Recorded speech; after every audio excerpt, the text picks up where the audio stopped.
Beramal dengan sampah plastik untuk jaga kebersihan lingkungan. Sampah-sampah berupa botol plastik, minuman, kemasan, dan cangkir berbahan plastik memang menjadi permasalahan yang kompleks bagi seluruh masyarakat. Seperti diketahui, bahan plastik membutuhkan waktu yang lama agar hancur dan terurai. Beberapa upaya dilakukan untuk mengatasi botol-botol dan berbagai kemasan berbahan plastik agar tidak terbuang percuma. Seperti yang dilakukan warga yang berada di Gang Mari di kawasan Pelaju, Palembang, Selasa 25 Januari 2022. Mereka menyediakan tempat khusus sebagai wadah untuk menampung botol-botol dan kemasan plastik tersebut.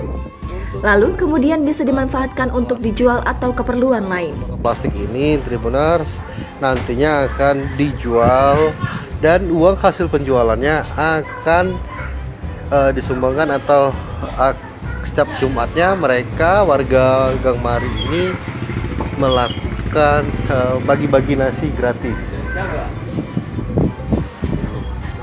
dari Ilung. Nah, ini seperti kita lihat, ini botol plastik yang dikumpulkan. Nah, botol-botol plastik ini juga dapat juga ini seperti ini. Jadi pot bunga, jerigen plastik non B12.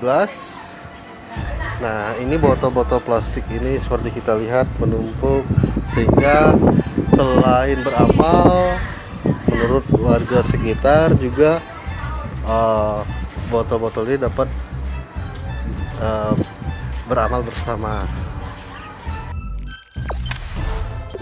Jangan lupa subscribe, share, komen, dan like ya.